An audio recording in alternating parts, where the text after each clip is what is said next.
먼저 김 박사님 발표를 잘 들었습니다. 김 박사님 발표 내용 그리고 뭐 시사점에 대한 그런 지적들 전부 다 전적으로 동의를 하고요. 이제 토론자로서 몇 가지 뭐 보완이 됐으면 좋겠다는 바람에서 한두 가지 말씀을 드리는데, 이게 제가 그 학교에 있고 이게 현장에 있지 않다 보니까 제가 드리는 말씀이 현장에 계신 분들한테 얼마나 도움이 될지 살짝 걱정은 됩니다. 첫 번째, 이제 우리 이번 세션의 토픽이 이제 은행의 수익성 저하지 않습니까? 그래서 생각을 해보니까 은행의 수익성들이 저하가 되는 게 이제 어떤 평균적인 현상인데, 최근에 그거에 영향을 미치는 게 이제 어떤 공통적인 요인도 있고, 그 다음에 개별 은행의 어떤 요인, 개별적인 요인도 있을 것 같습니다. 그래서 그 공통 요인이 얼마나 강하고 개별적인 요인이 또 어느 정도인지 한번 보기 위해서 그림을 한번 그 시기에 따라서 ROA하고 ROE를 한번 그려봤는데요.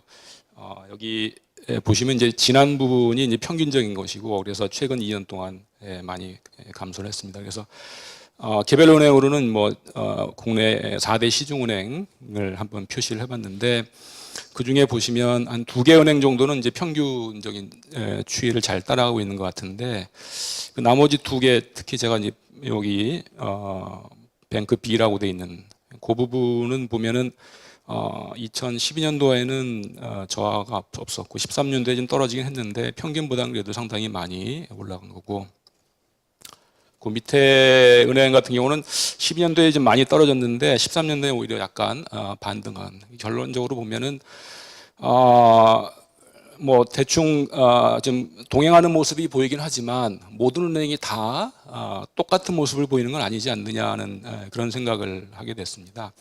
ROE도 뭐 그 대동소이한 그런 모습을 보이고 있습니다. 그래서 이 그림을 보고서 그래서 개별 은행들이 좀 잘하면 그래도 전반적으로 어려운 환경 속에서도 어느 정도 선방할 수 있는 길은 있지 않을까. 그러니까 너무 공통 요인에만 집착할 필요는 없고, 개별 은행들은 또 나름대로 자기가 할 수 있는 걸 찾아서 좀 하면 어떻겠는가 하는 그런 가능성 같은 거를 좀 발견할 수 있지 않나 하는 생각을 좀 한번 해봤고요. 두 번째로는 뭐 앞에서도 많이 발표가 됐었는데, 우리나라 은행 산업의 그 수익 구조 특징 중에 하나가 이제 이자 수입하고 비이자 수입 나눠보면 비이자 수입이 굉장히 압도적이고, 이자 수입이 압도적이고, 이자 수입의 가장 중요한 결정 요인 중에 하나가 이제 NIM이라고 생각이 됩니다. 그래서 그 NIM에서는 아까 봤던 그런 공통적인 요인하고 그 다음에 개별적인 요인이 어떤 모습을 보일까 한번 비슷하게 그려봤습니다. 봤더면 진하게 여기 빨간색으로 보이는 부분이 이제 평균적인 일반 은행의 그 NIM 변화고요. 아까 발표하신 내용과 동일합니다. 그리고 그 4대 시중은행의 NIM을 봤는데, NIM은 앞에서 우리가 봤던 전체 수익성 지표하고는 달리 굉장히 동행성이 좀 강합니다. 근데 제가 보기에 한 가지 좀 좀 특징적으로 보이는 거는 동행하는 모습이 강함에도 불구하고 시기적으로는 근데 개별 은행 간의 차이를 보면 은행 간의 차이가 좀 꽤 커 보입니다. 그래서 예전에 2007년부터 제가 한번 그려봤는데, 그때 보면은 대충 얼마인가요? 이게 한 1%포인트를 넘어서는 것 같고요. 이번엔 좀 최근에 2013년도 같은 경우 보면은 그 폭이 줄어들긴 했지만 여전히 한 0.5%포인트 정도로 이렇게 차이가 납니다. 그래서 이 차이가 그 님의 이런 차이가 수익성에 얼마나 영향을 주는지, 이거는 뭐 제가 간단히 그냥 엑셀 갖고 한 거니까 전혀 정확도 면에서는 자신이 없긴 합니다만, 제 그냥 간단한 추정 결과에 의하면은 님 1%포인트가 만약 올라간다 그러면은 이제 ROA는 0.44%포인트, ROE는 뭐 6.47%포인트를 증가시키는 엄청난 효과죠. 그래서 우리 수익성에 대해서 얘기를 하고 있는데, 님만 뭐 1%포인트를 올리긴 어렵다고 치면 0.5%포인트만 변동을 시키더라도, 아까 0.5%포인트라는 게 결국은 4대 시중은행 간의 그 차이거든요. 그러니까 자기 은행이 좀 평균보다 낮은 님이다 그러면 어떻게 해서든지 님을 좀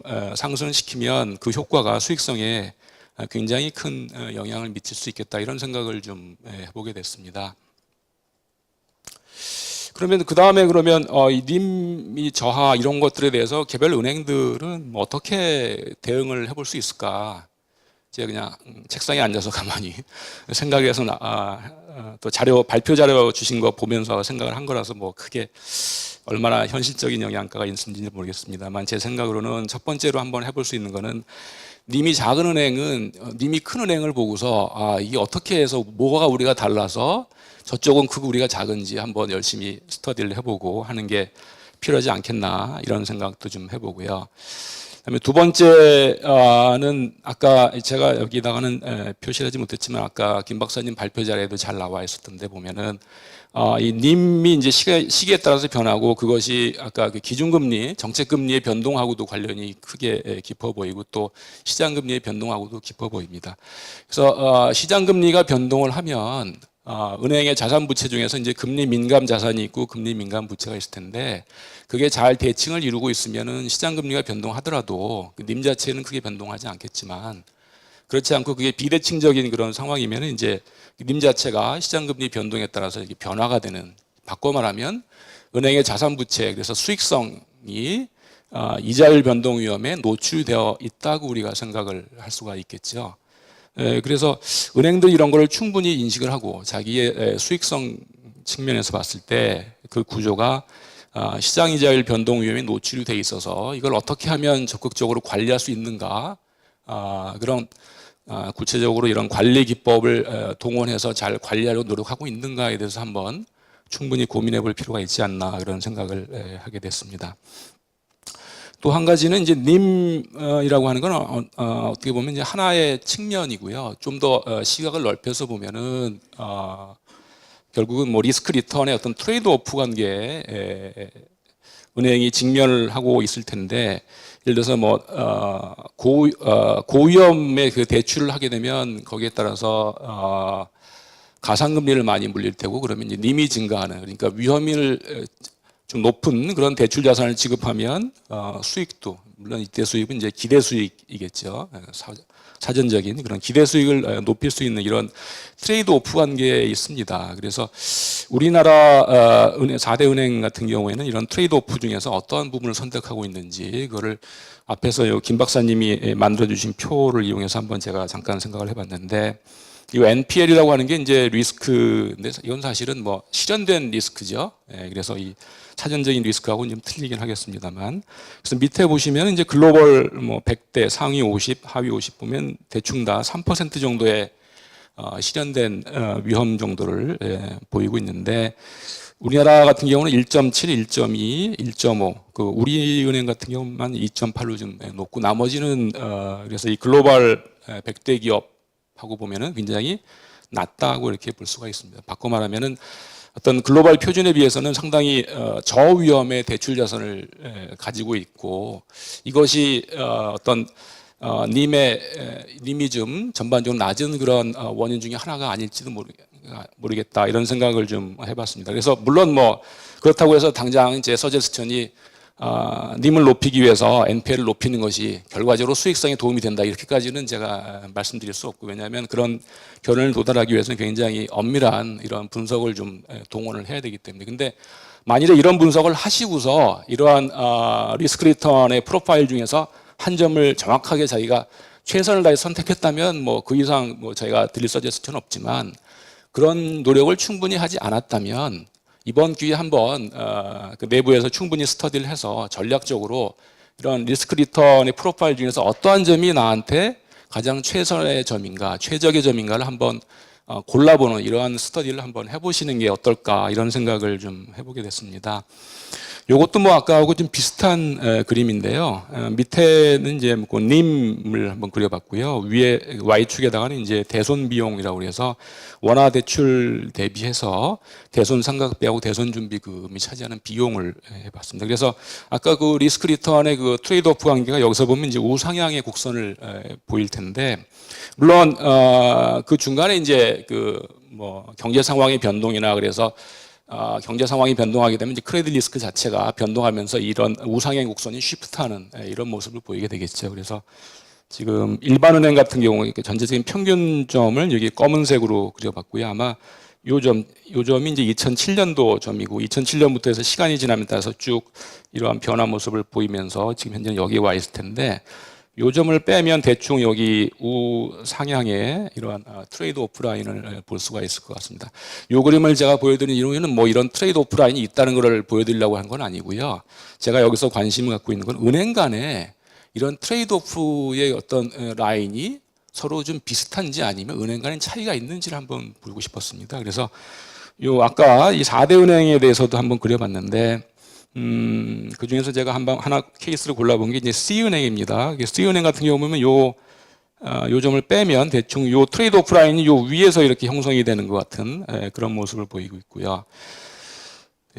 B은행 같은 경우는 요 점을 빼면 대충 한 요 정도 됩니다. 그래서 이 B은행하고 C은행을 보면 트레이드 오프 라인이 서로 우상향하는 거는 같지만 이 같은 님을 만약에 취할 때 그때 지불해야 될 대손 비용은 이 D가 C죠. 예, 이 C가 훨씬 더 안 좋은 모습을 보이고 있습니다.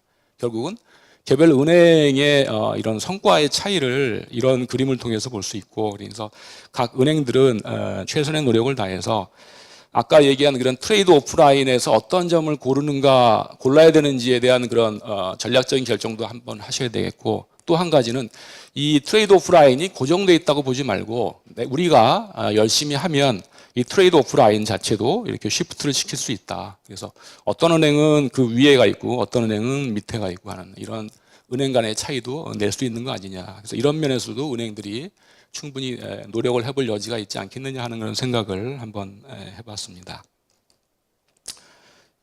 요거는 뭐 이렇게 저도 이 은행들이 또 앞으로 좋은 모습을 보이기 위해서 비이자 부분, US 뱅코프하고 우리나라를 비교해 봤을 때 현저하게 차이가 나는데, 그래서 앞으로의 그 발전 방향도 이 비이자 이익 부분을 어떻게 좋은 모습을 가져갈 수 있는지에 대해서 말씀드리고 싶었는데, 이미 뭐 훨씬 더 좋은 예를 통해서 잘 설명을 김 박사님께서 해주셨기 때문에 이건 그냥 스킵하도록 하겠습니다.